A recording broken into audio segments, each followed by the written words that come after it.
அன்பு மக்களே, அமர்ந்த வண்ணமே இறை வார்த்தைக்கு செவி கொடுக்கும்படி உங்களை அன்போடு கேட்டுக்கொள்கிறேன். ஆண்டவர் உங்களோடு இருப்பாராக, உம் ஆன்மாவோடும் இருப்பாராக. புனித லூக்கா எழுதிய நற்செய்தியிலிருந்து வாசகம். ஆண்டவரே, மாட்சி உமக்கு. புனித லூக்கா எழுதிய நற்செய்தி அதிகாரம் 2, இறை வசனங்கள் 41 முதல். ஆண்டுதோறும் இயேசுவின் பெற்றோர் பாஸ்கா விழாவை கொண்டாட எருசலேமுக்கு போவார்கள். இயேசுவுக்கு 12 வயது ஆனபோது வழக்கப்படி விழாவை கொண்டாட எருசலேம் சென்றனர். விழா நாட்கள் முடிந்து அவர்கள் திரும்பிய போது சிறுவன் இயேசு எருசலேமில் தங்கிவிட்டார். இது அவருடைய பெற்றோருக்கு தெரியாது.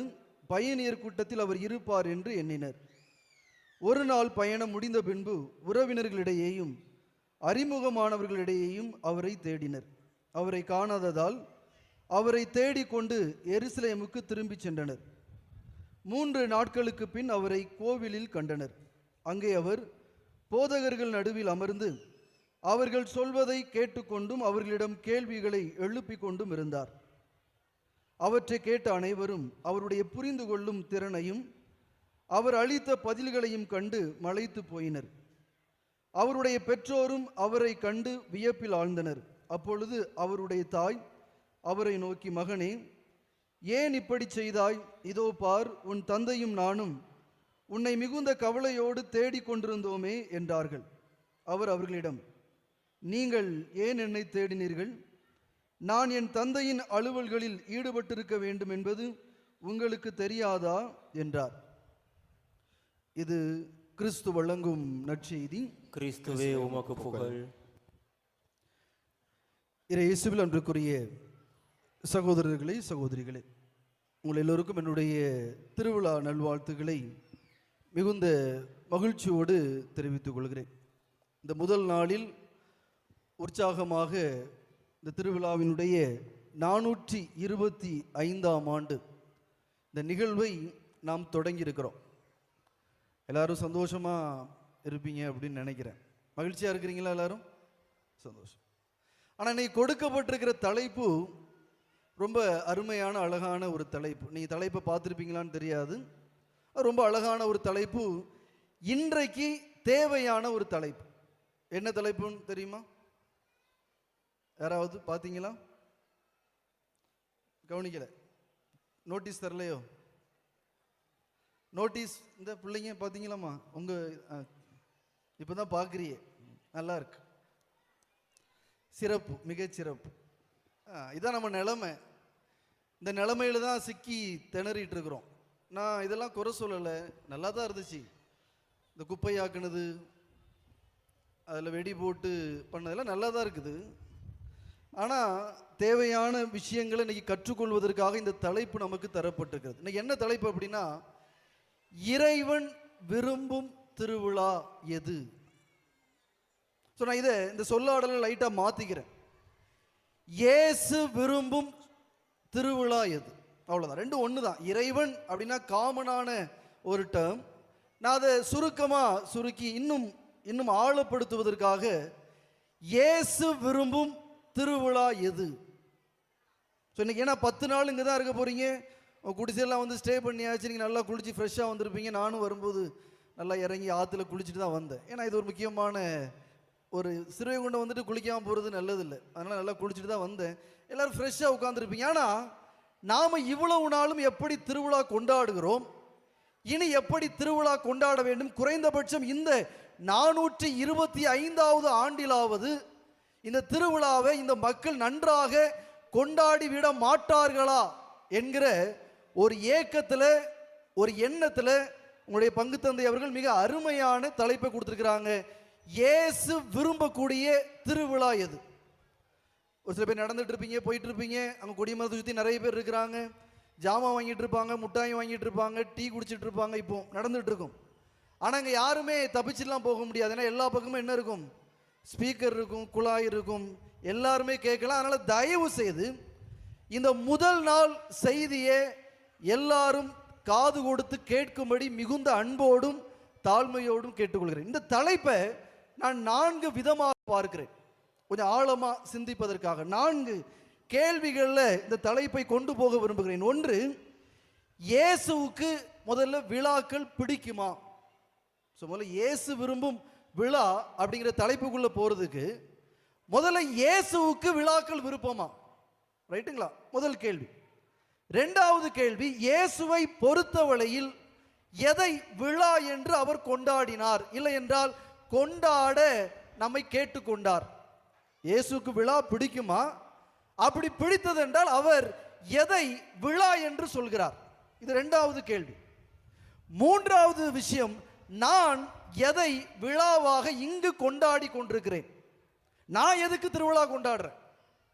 3வது கேள்வி, இயேசு விரும்புகிற வகையில் என்னுடைய விழா இருக்க வேண்டும் என்றால் நான் என்ன செய்ய வேண்டும்?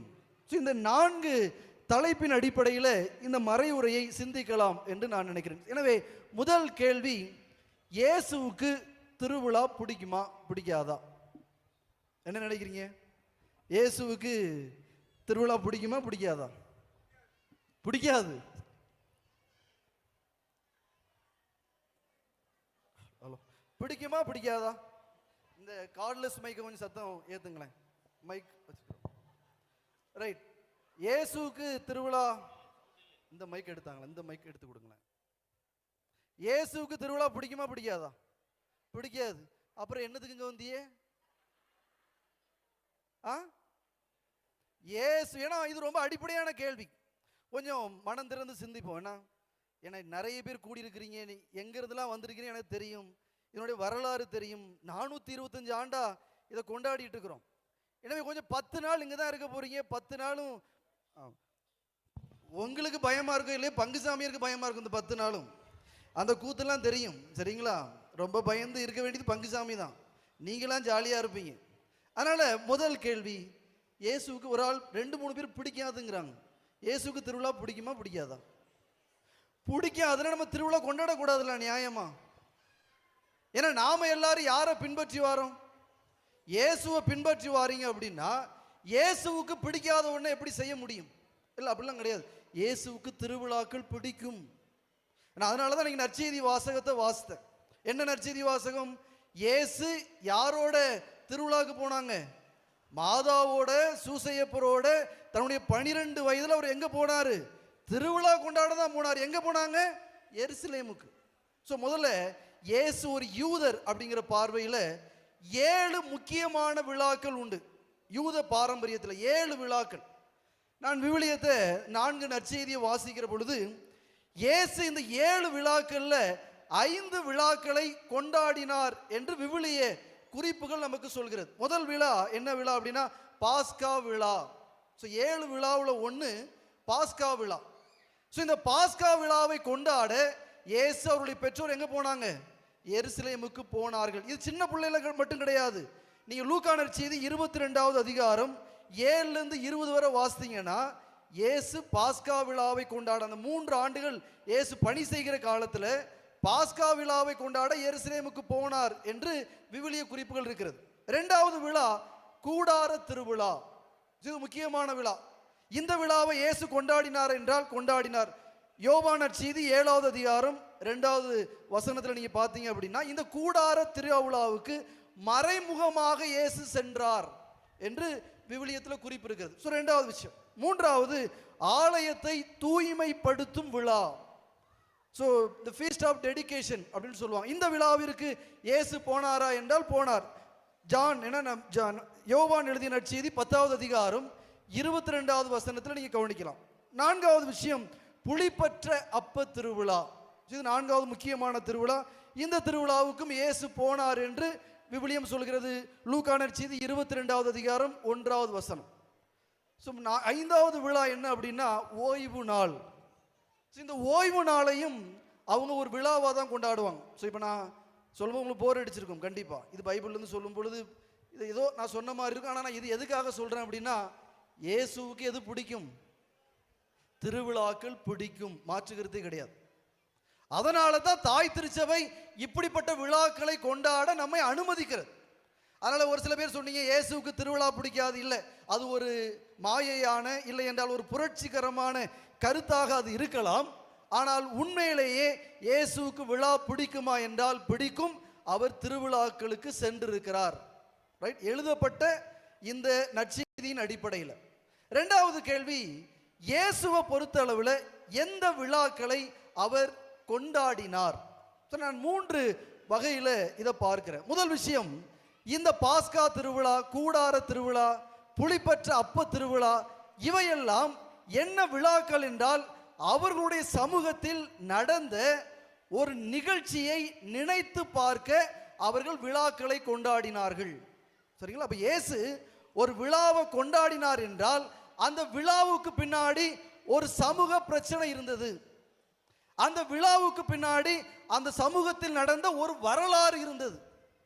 வரலாறை மறைச்சி சும்மா ஏனோ தானோ என்று இயேசு விழாக்களை விரும்பவில்லை. கண்டமணிக்கு கொண்டாடுற விழாக்களை இயேசு கொண்டாடவில்லை. மாறாக சமூகத்தில் வரலாற்றில் நடந்த ஒரு நிகழ்ச்சியின் அடிப்படையில் கொண்டாடப்பட்ட விழாக்களை இயேசு கொண்டாட விரும்பினார். ஒரு உதாரணம் என்னவென்றால் பாஸ்கா திருவிழா. ஸோ இந்த பாஸ்கா திருவிழாவை தான் நாம இப்போ மாற்றி கொண்டாடுறோம். என்ன விழாவை கொண்டாடுறோம்? அவங்க பாஸ்கா விழாவை கொண்டாடினாங்க. கத்தோலிக்க கிறிஸ்தவர்களாக நாம ஒரு விழாவை கொண்டாடிட்டு இருக்கோம். என்ன திருவிழா? என்ன திருவிழா? என்னது? ஈஸ்டர், உயிர்ப்பு பெருவிழா. இந்த உயிர்ப்பு பெருவிழா என்பது எதனுடைய விழா என்றால் அவங்க கொண்டாடின பாஸ்கா விழாவினுடைய ஒரு விழாவினுடைய உருமாற்றம், அவ்வளவுதான். ஸோ பாஸ்கா என்பது என்ன அப்படின்னா, அவங்க அடிமைப்பட்டு கிடந்தாங்க. அடிமைப்பட்டு கிடந்த மக்களை மோய்சன் வழியாக கடவுள் மீட்டெடுத்ததை அவர்கள் விழாவாக கொண்டாடினார்கள். ஆக இயேசு விழாவை விரும்பினார். ஆனால் எப்படிப்பட்ட விழா என்றால் அந்த விழாவுக்கு வரலாற்று பின்னணி இருந்தது. ஒன்று. சரிங்களா?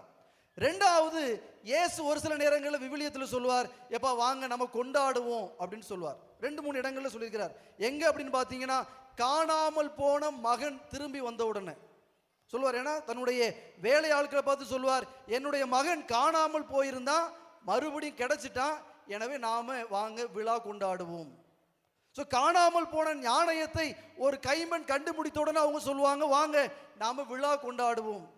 காணாமல் போன தொலைந்து போன ஆட்டை கண்டுபிடித்த உடனே இயேசு சொல்கிறார், வாங்க நாம விழா கொண்டாடுவோம். ஸோ ஆக ரெண்டாவது விஷயம், இயேசுவை பொறுத்தளவில் ஏன் விழா கொண்டாடணும் அப்படின்னா, நீங்கள் மனம் மாறி இருந்தால், உங்க வீட்டில் ஏதாவது மனமாற்றம் நடந்திருந்தால் அதை விழாவாக கொண்டாடுங்கள் என்று பண்ணிக்கிறார். ஸோ முதல் விஷயம், ஏன் விழா கொண்டாட வேண்டும் இயேசுவினுடைய பார்வையில்? வரலாற்றில் நீங்கள் ஏதாவது நன்மைகளை பெற்றிருந்தால் அந்த வரலாற்றை நினைச்சு பாருங்க. ரெண்டாவது, ஏன் விழா கொண்டாடணும் அப்படின்னா, நீங்க மனமாறி இருந்தா, உங்க வீட்டில் யாராவது மனமாறி இருந்தா நீ அதை விழாவை கொண்டாடுங்கிறார். ரெண்டாவது விஷயம் உங்க மண்டைகள் பதியட்டும். ரைட்டுங்களா? மூன்றாவது விஷயம், ஆண்டவர்கிட்ட குணப்படுத்தின உடனே தொழுநோயாளிகள் 10 பேரை குணப்படுத்துவார் ஆண்டவர். அதில் ஒருத்தன் மட்டும் திரும்பி வருவான், மற்ற 9 பேர் திரும்பி வர மாட்டான். இயேசுக்குள்ள ஒரு வருத்தம் இருக்கும். நான் அதைத்தான் பார்க்கிறேன். ஒரு விழாவாக திரும்பி, நான் உனக்கு நிறைய செஞ்சிருக்கிறேன், நீ ஏண்ட திரும்பி வா. இயேசு விரும்புகிறார். இந்த விழாக்கள் இயேசுவை பொறுத்தளவில் எதுக்காக இருக்க வேண்டும் என்றால், ஒரு நன்றி செலுத்துவதற்காக. நான் கடவுளிடமிருந்து இத்தனை காரியங்களை நான் பெற்றிருக்கிறேன், கடவுள் என் குடும்பத்தை ஆசீர்வதித்திருக்கிறார், எனவே நான் விழா கொண்டாடுறேன். ஸோ இந்த 3 காரியங்களுக்காக மட்டும்தான் இயேசுவை பொறுத்தளவில். சரிங்களா? திருச்சபை பொறுத்தளவுக்கு வரல, உங்களை பொறுத்தளவுக்கு நான் வரல. இயேசுவை பொறுத்தளவில் ஏன் விழா அர்த்தம் பெறும் என்றால், இயேசுவை பொறுத்தளவில் ஏன் விழா கொண்டாட வேண்டும் என்றால், நன்றி சொல்ல, மனமாற, வாழ்க்கையில் நடந்த ஏதோ ஒரு வரலாற்றை நினைத்து பார்த்து அதற்படி வாழ்வதற்காக இந்த விழாக்கள்.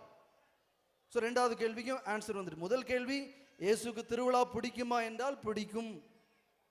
ஏன் பிடிக்கும்? 3 விஷயம்.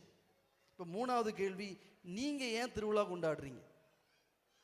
ஸோ இயேசு ஏன் கொண்டாடினாரு, இப்போ நான் உங்ககிட்ட வரேன், நீங்க ஏன் திருவிழா கொண்டாடுறீங்க? சொல்லுங்க, எதுக்கு திருவிழா கொண்டாடுறீங்க நீங்க? உண்மையான பதில், சரியான பதில் எனக்கு வேண்டாம். சரியான பதில் நல்லா யோசித்து மூளை கசக்கி சொல்லுவியே, அந்த பதில் வேண்டாம். உண்மையா இன்னைக்கு எல்லாரும் வந்திருக்கீங்களா? எதுக்காக இந்த திருவிழாவை கொண்டாடணும்னு வந்தீங்க? சும்மா கதை விடாதீங்க. ஏன்னா சொல்லிவிட்டேன், இங்க பல பேர் இந்த வாயில வடை சுட்டே பொழைச்சிட்டு இருக்கோம். எதுக்காக வந்திருக்கீங்க திருவிழா கொண்டாட? நன்றி சொல்ல ஒன்று, நான் இதில் மாற்றுக்கிறதே இல்லை. நன்றி சொல்வதற்கு இந்த விழாவை கொண்டாடுகிறோம் ஒன்று. வேற எதுக்கு? ரைட், வேண்டுவதற்கு. ஸோ அதனால தலைப்பு போட்டிருக்கு என்ன, முன்னாடி வந்தாலும் சங்கடம் நீக்கும். அப்படி பயங்கரமான வார்த்தை என்ன, சங்கடம் சந்தியாகப்பர். ரைட்டு, வச்சுக்காங்க.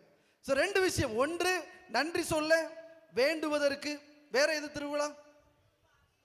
குடும்ப வேண்டுறது, ஓகே, அது ஆசீர்வாதம், நன்றி. வேற எதுக்கு திருவிழா?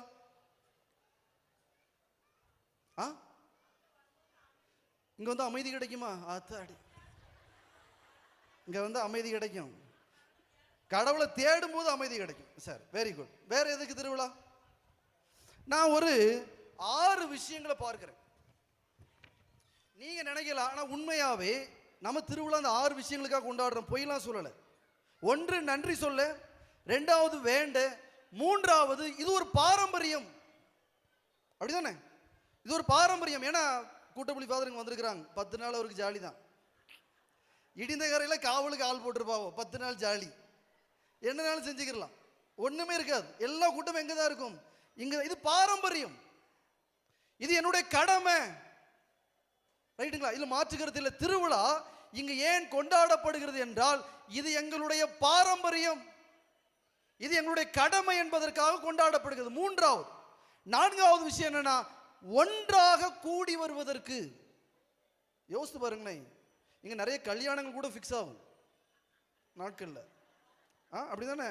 இப்பதான் கப்பல்ல இருந்து இறங்கி வருவாங்க, பொண்ணால ஜோடிச்சு இந்த 10 நாள் அப்படி நடக்க விடுறது. நடக்குமா நடக்காதா? நடக்கும். ஸோ ஒன்றாக இங்கு கூடி வருகிறோம்.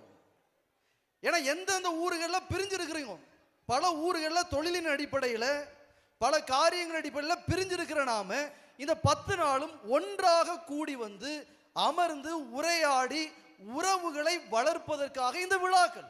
மாற்றுக்கிறது இல்லை. நான்காவது விஷயம். ஐந்தாவது விஷயம், இப்போ 365 நாளும் உழைக்கிறோம், ஒரு 10 நாள் ஜாலியாக இருப்போமே. ஆனால் ஒரு சில ஊரில் இருக்கு, இந்த 10 நாள் முடிஞ்சுன்னா அடுத்த 10 நாள் எங்கே போயிடுவாவோ, மாதா கோயில். அடுத்த 10 நாள் எங்கே, காமநாயக்கன்பட்டி.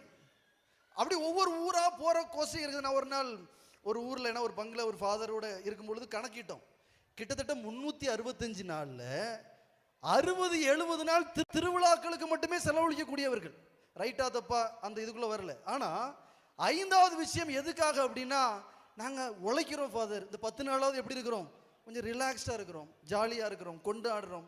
இந்த 10 நாளுங்க என்ன நடக்குன்னு தெரியுமேனா, ஒரு நாளைக்கு 2 நேரம் குளிப்பு, மீன் கறி சட்டி பானைலாம் வைக்கிறாங்க. வரும்போது பார்த்தேன், அது ஃப்ரெஷ்ஷாக மண்பானை குழம்பு, என்ன மண்பானையில் மீன் குழம்பு வச்சு சாப்பிடுங்க, நல்லா ஜாலியாக இருங்க. சீட்டு விளையாட்டு, நம்ம ஆட்கள்லாம் சரக்கு போட்டு மலர்ந்துருவாவோ. எல்லா அக்கிரம அநியாயம் எல்லாம் நடக்கும், எல்லா அநியாய அக்கிரமும் நடக்கும். சரிங்களா? கொண்டாடுவதற்காக இங்கே வருகிறோம். ஆறாவது விஷயம், இன்னைக்கு இந்த தாள்லாம் அடிச்சு விட்டாவ பத்தியெல்லாம் புஸ்கு புஸ்குன்னு எதுக்கு அடிச்சாங்கன்னு சொல்லுங்க பார்க்கலாம். சும்மா சொல்லுங்களேன், நீங்க சொல்லுங்க பிள்ளைகளா, எதுக்கு அடிச்சாங்க அந்த தாள்?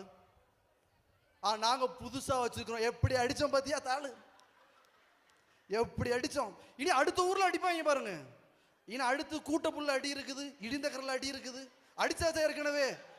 அதான் உங்களை விட நாங்க பெருசுடே, உங்களை விட பெரிய கொடிமரம் வச்சிருக்கோம், உங்களை விட வெடி எப்படி விட்டோம் பாத்தியா, பெருமைக்கா. ஆறாவது ஏன் திருவிழா கொண்டாடுறோம் அப்படின்னா, வீண் பெருமைக்காக. இப்ப நான் அந்த 6 விஷயத்தை யோசித்து பாருங்க. நீங்க ஏன் திருவிழாவுக்கு இன்னைக்கு வந்தீங்க? இந்த 6 விஷயத்துல ஒரு விஷயத்துக்காக வந்தீங்களா, இல்லைன்னா அந்த 6க்காகவும் வந்தீங்களா, இல்லைன்னா அர்த்தம் உள்ள வகையில் அங்கே வந்தீங்கன்னா? நான் ஏன் இதை சொல்றேன் அப்படின்னா, கம்பேர் பண்ணுங்க. ஏசு ஏன் திருவிழா கொண்டாட சொன்னார் அப்படின்னா, நீ நன்றி சொல்லணுங்கிறார். ஏசு ஏன் திருவிழா கொண்டாடணும்னு சொல்றாருன்னா, நீ மனம் மாறணுங்கிறார். ஏசு ஏன் திருவிழா கொண்டாடணும்னா, நீ சந்தியாகப்பரை கொண்டாடுற அப்படின்னா, சந்தியாகப்பருடைய வரலாறு உனக்கு சொல்லக்கூடிய விஷயம் உன்னுடைய வாழ்க்கையாக மாறுதான்னு சிந்திச்சு பாரு. அதுக்கு தான் விழா. நீ கூடி கும்மி அடிக்கிறது கிடையாது, குடிச்சு கும்மாளம்ன்றதுக்கு கிடையாது. ஊர்ல தானே 365 நாள் மீன் கறியுமா தின்னியே, இங்க வந்து தான் சாப்பிடணுமா? அதுக்கு கிடையாது திருவிழாக்கள். நான் ஒரு உதாரணம் கொடுக்குறேன். இப்ப நான் சொல்ல போற விஷயம் உங்க மண்டைக்குள்ள பதியணும். ஏன்னா இதுதான் நம்ம நிதர்சனமான உண்மை. இந்த விழாக்களை நாம ஏன் கொண்டாடுறோம் அப்படிங்கிறதுக்கு நான் ஒரு உருவகம் சொல்றேன். ஏன்னா நம்ம அன்றாடம் பயன்படுத்தக்கூடிய சொல்லாடல் நான் ஒரு சில பங்குகளில் சொல்லியிருக்கிறேன், நான் மறுபடியும் பதிவு செய்றேன். உங்க போதைக்கு நான் என்ன ஊறுகாவா? இந்த சொல்லாடல் கேட்டிருக்கீங்களா? இந்த சொல்லாடலுடைய அர்த்தம் என்னது? இந்த சொல்லாடலுடைய அர்த்தம் என்னன்னா, தண்ணி அடிக்கிறதுக்கு ஊறுகாவை சைட் டிஷ், அந்த போதையை ஏத்துறதுக்கு. ரைட்டுங்களா? இப்போ உதாரணமா, இப்போ நீங்க ஒரு கல்யாண வீட்டுக்கு போறீங்க. கல்யாண வீட்டுக்கு போகும்போது நீங்க ஒரு பந்தியில் உட்காந்துருக்கீங்க, இன்னொரு பந்தியில் இன்னொருத்தர் உட்காந்துருப்பார். உங்களுக்கு கறி குழம்பு வேணும். உங்களுக்கு கறி குழம்பு வேணும். உடனே நீங்க என்ன தெரியுமா சொல்லுவீங்க? எப்பா வாப்பா பக்கத்துக்காரனுக்கு கறி குழம்பு ஊத்துப்பா. உடனே ஊத்திடுவான். ஊத்துனோடனே எப்பா எனக்கு சேர்த்து ஊத்து. இப்போ அவன் சொல்லுவான் உங்களை பார்த்து, இல்லை ஓம் போதைக்கு நான் என்ன ஊறுகாவா? ஒரு 10 பேர் கூடி நிற்பியே, நீங்க 10 பேரும் ஜாலியா இருக்கிறதுக்கு அந்த 10 பேர்ல ஒருத்தரை கேலி பண்ணி அவனை அள வச்சு நீங்க 9 பேர் ஜாலியா இருப்பீங்க பாருங்க. அப்போ உங்களை பார்த்து கேட்பான், இல்ல உங்க போதைக்கு நான் என்ன ஊறுகாவா? இப்போ இந்த சொல்லாடல உங்களுக்கு போட்டு பாருங்க. சந்தியாக பிறப்பு இறங்கி வந்தாருன்னு வச்சுக்காங்களேன், உங்களே என்னை பார்த்து என்ன தெரியுமா கேட்பாரு? இல்லை உங்க போதைக்கு நான் என்ன ஊறுகாவா? நீ ஏன் பேரை சொல்லி, நீ எனக்கு திருவிழா கொண்டாடுறங்கிற பேரை சொல்லி நீ தண்ணி அடிக்க, நீ எனக்கு திருவிழா கொண்டாடுறங்கிற பேரை சொல்லி நீ நல்லா சாப்பிடுற, நீ எனக்கு திருவிழா கொண்டாடுறங்கிற பேரை சொல்லி இங்க வந்து சண்டை போட்டுக்கிட்டு அலையிற, நீ எனக்கு திருவிழா கொண்டாடுறங்கிற பேரை சொல்லி இந்த ஆடம்பரத்தை நீ நிலைநிறுத்துறியே, இதுக்கு பேரு விழாவா? மனசாட்சி கேளுங்க, இதுக்கு பேர் விழாவா? இப்ப நான் சொன்ன பாருங்க, இங்க தண்ணி அடிப்பதற்காக ஜாலியா என்ஜாய் பண்றதுக்காக இந்த 10 நாளும் நாம சந்தோஷமா இருக்கணுங்கிறதுக்காக மட்டும் நீங்க வந்திருப்பீங்க அப்படின்னா, சந்தியாகப்பர் உங்களை பார்த்து இந்த கேள்வியை கேட்பார், ஓம் போதைக்கு நான் ஒன்னும் ஊறுகா கிடையாதுப்பா. மதிங்க முதல்ல என்ன சந்தியாகப்பர். அப்ப இந்த 10 நாளும் எப்படி திருவிழாவை கொண்டாடணும், ஏன்னா அப்படி உங்களை கேள்வி விட்டுட்டு நீங்களா மோசம் முத்திரை குத்துறதுக்கு நாங்க வரல, இந்த திருவிழாவெல்லாம் தேவையில்லை அப்படின்னு சொல்றதுக்கு இங்க வரல. நீங்க நல்லா கொண்டாடுங்க. ஒரு நாளைக்கு 2 நேரம் இல்லை 4 நேரம் குளிச்சுக்காங்க, ஒரு நாளைக்கு 3 நேரம் இல்லை 5 நேரம் சாப்பிட்டுக்காங்க, ஜாலியா இருங்க, ஒண்ணு. ஆனா அதோட சேர்த்து இயேசு விரும்பினாரு பாருங்க ஒரு 3 விஷயம். அந்த 3 விஷயத்தை இந்த 10 நாள்ல உங்களுடைய சந்தோஷங்களோடு, உங்களுடைய ஆடம்பரங்களோடு, உங்களுடைய மகிழ்ச்சியோடு, உங்களுடைய எல்லா அக்கிரம அநியாயங்களோட இந்த 3ஐயும் சேர்த்துக்காங்க. நன்றி சொல்லுங்க தயவு செய்து. எப்படி நன்றி சொல்வது? உட்கார்ந்து இன்னைக்காவது இந்த சீட்டு விளையாடுறதை நிப்பாட்டிட்டு, குடும்பமா உட்காந்து சீட்டு விளையாடுவீங்களே, உட்காந்து கதை பேசுறதை விட்டுட்டு, இந்த 10 ஆண்டுல நம்மளுக்கு சந்தியாக பொருளை நம்மளுக்கு கிடைச்ச நன்மைகள் என்னென்ன, ஒரு நாளாவது 10 நாள்ல ஒரு நாளாவது உட்கார்ந்து என் குடும்பத்தை, என் பிள்ளைகளை, என் தொழில இந்த சந்தியாகப்பர் எப்படி ஆசீர்வதித்தார், அவருடைய வேண்டுதல் கடவுளிடமிருந்து இந்த ஆசீர்வாதங்களை எப்படி வாங்கி தந்தது என்பதை ஒரு நாளாவது தயவு செய்து இந்த 10 நாள்ல ஒரு நாளாவது குடும்பமா அமர்ந்து பேசி அதை பேப்பர்ல கூட நீங்க எழுதி சந்தியாகப்பர் முன்னாடி வந்து, சந்தியாகப்பரே உங்க பரிந்துரையின் வழியா எங்களுடைய வாழ்க்கையில நாங்க இந்த நன்மைகள் அடைஞ்சிருக்கிறோம், கடவுளே உங்களுக்கு நன்றின்னு ஒரு நாள் செலவழிங்க. நீங்க 9 நாள் ஜாலியா இருங்க, நான் எதையுமே சொல்லல, 9 நாள் என்ஜாய், பிரச்சனை இல்லை. ஒரு நாளாவது நன்றி சொல்லுங்கள். 1. 2வது, இயேசு விழா என்று எதை சொன்னார் என்றால் மனம் மாறுவதை. மனம் மாற்றம் தான் கிறிஸ்தவம். நான் மனம் மாறவே மாட்டேன், எப்படி வந்தேனோ நான் அப்படியே திரும்பி போவோம் அப்படின்னா இந்த விழா அர்த்தமற்ற விழா. இதைத்தான் ஆமோஸ் ஆகமத்தில் சொல்லப்படுகிறது, உங்களுடைய திருவிழாக்களை இப்படி நீ வந்து பாவம் செய்வதற்காக, நீ பாவத்தோட இந்த விழாவை கொண்டாடுவ அப்படின்னா, பாவத்துக்காக இந்த விழாவை நீ பயன்படுத்துவ அப்படின்னா, ஆமோஸ் ஒசையா இறைவாக்கினர் 2 பேருமே வன்மையாக அதை கண்டிக்கிறாங்க. எப்படி தெரியுமா? உங்களுடைய திருவிழாக்களை நான் அருவருக்கிறேன். அர்த்தமுள்ள விழாக்களை கிடையாது. நீங்க இந்த விழாக்களை அநியாயம் செய்ய பயன்படுத்தினீங்கன்னா, இந்த விழாக்கள்ல நீங்க மனமாறவே இல்லை, வெறுமனே என்ஜாய்மெண்ட்டுக்காக மட்டும் இந்த விழாவை நீங்க அனுசரிப்பீங்க அப்படின்னா, பழைய ஏற்பாடு சொல்கிறது உங்களுடைய விழாக்கள் என்னோட அருவருப்பை தருகிறது.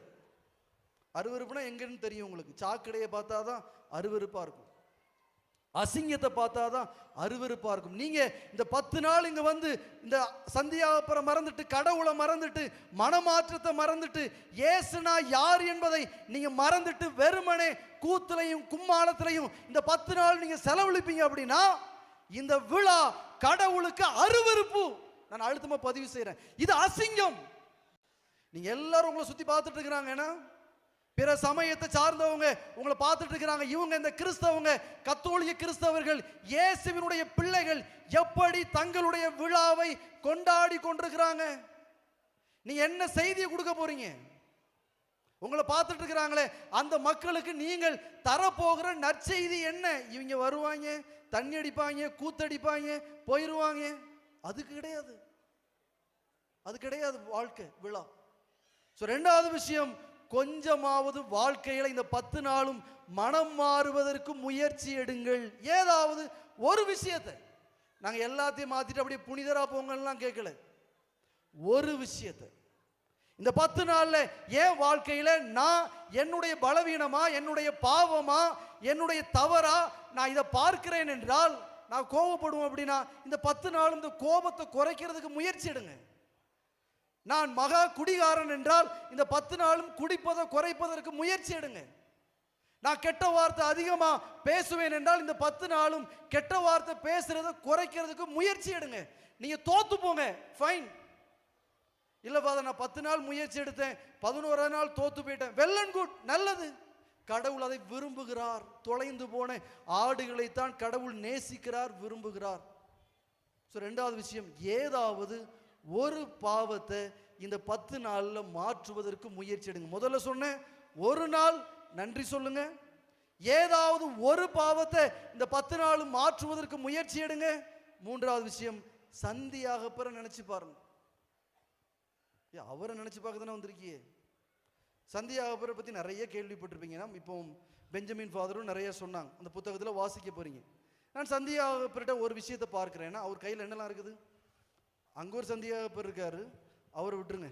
உள்ள இருக்கிற சந்தியாகப்பர் கையில் என்னெல்லாம் இருக்குது? என்னெல்லாம் இருக்குது? ஒரு தொப்பி, ஒரு கோல், அதுக்கப்புறம் ஒரு ஜக்கு. இந்த மூணும் எதுக்கு பயன்படும்? எதுக்காக அந்த 3 பொருள் இருக்குன்னு தெரியுமா சந்தியாகப்பர்கிட்ட? எதுக்காக? நற்செய்தி பணியாளருங்கிறதுக்காக. நற்செய்தி தானே இருக்கணும். நற்செய்தி பணியை அறிவிக்க போகிறார். அவர் யாருக்கு பாதுகாவலர் தெரியுமா? புனித சந்தியாகப்பர் யாருக்கு பாதுகாவலர்? மீனவர்களுக்கா? அடிச்சு விடுங்க, அடிச்சு விடுங்க. படை வீரர்களுக்கு ஒன்று. ஆனா மேஜரா அதுக்கு கிடையாது. திருப்பயணிகளுக்கு பாதுகாவலர், திருப்பயணம் செய்யக்கூடியவர்களுக்கு பாதுகாவலர் புனித சந்தியாகப்பர். ஏன் அவர் கையில இருக்குது அப்படின்னா, அவர் ஒரு திருப்பயணி. அந்த கோல் எதுக்கு அப்படின்னா, நீண்ட பயணம் மேற்கொள்கிற பொழுது அந்த கோல் அவர்கள் நடப்பதற்கு உதவி செய்கிறது. தொப்பி எதுக்கு பயன்படுகிறது என்றால், அவர் நீண்ட பயணம் போகிற பொழுது வெயிலில் இருந்து தன்னை பாதுகாத்துக் கொள்வதற்காக. தொப்பில என்ன இருக்கும் தெரியுமா? ஒரு அடையாளம் இருக்குது. என்ன அடையாளம் தொப்பில? சங்கு, சிப்பி இருக்குது. அந்த சிப்பி எதுக்காக பயன்படுத்தப்படுகிறது என்றால், வரலாறு என்ன சொல்கிறது என்றால், பாத யாத்திரை திருப்பயணம் போகிற பொழுது அந்த சிப்பி, பெரிய சிப்பியை வைத்து உணவு வாங்கி கொள்வதற்கும் தண்ணீர் குடிப்பதற்கும் அந்த சிப்பி பயன்படுகிறது என்று சொல்லப்படுகிறது. அந்த சிப்பில பார்த்தீங்கன்னா ஒரு சிலுவை மாதிரி போட்டு அம்புகுறி போட்டிருப்பாங்க. பாதை, ஏன்னா நீ எந்த பக்கம் போயிருக்கா, ஆனா வந்து சேர வேண்டிய இடம் யாரு தான்? இயேசுநாதர் தான். அதுதான் திருப்பயணம். அந்த கோல், அந்த தண்ணீர் கொடுக்கக்கூடிய ஒரு குவளை, அந்த தொப்பி, இவையெல்லாம் எதை சுட்டி காட்டுகிறது என்றால், புனித சந்தியாகப்பர் இன்றைக்கு சொல்லக்கூடிய விஷயம் எதுவென்றால், நீங்கள் திருப்பயணிகளாக மாறுங்கள். யாரை நோக்கி திருப்பயணம்? இயேசுவை நோக்கி. இந்த 10 நாளும் உங்களுடைய எண்ணம், உங்களுடைய பார்வை, உங்களுடைய சிந்தனை, உங்களுடைய செயல், இவை எல்லாமே இயேசுவை நோக்கி இருக்கட்டும். இதுதான் புனித சந்தியாகப்பர் உங்களுக்கும் எனக்கும் சொல்லக்கூடிய பாடம். நான் 3 விஷயம் ஞாபகப்படுத்துறேன். இன்றைக்கு கொடுக்கப்பட்டிருக்க தலைப்பு இதுதான். சிம்பிள் விஷயம் தான், பெருசாலாம் ஒன்றும் சொல்லலை, தெரிந்த விஷயத்தை ஞாபகப்படுத்துறேன். இயேசு விரும்பும் விழா எதுவென்றால் நன்றி செலுத்தக்கூடிய விழா. இயேசு விரும்பும் விழா எதுவென்றால் நீங்கள் மனமாற முயற்சி எடுக்கிற விழா. இயேசு விரும்புகிற விழா எதுவென்றால் புனித சந்தியாகப்பரை போல என்னுடைய பார்வை, என்னுடைய நோக்கம், என்னுடைய செயல், சிந்தனை எல்லாம் இயேசுவை நோக்கி இருக்கக்கூடிய அந்த செயல்பாடுதான் விழாவாக மாற முடியும். நான் மறுபடியும் சொன்ன அந்த உருவகத்துக்கு போற, உங்க போதைக்கு சந்தியாகப்பரை ஊறுகாவா ஆக்கிராதீங்க. கேட்க செவியுள்ளோர் கேட்கட்டும். ஆமென்.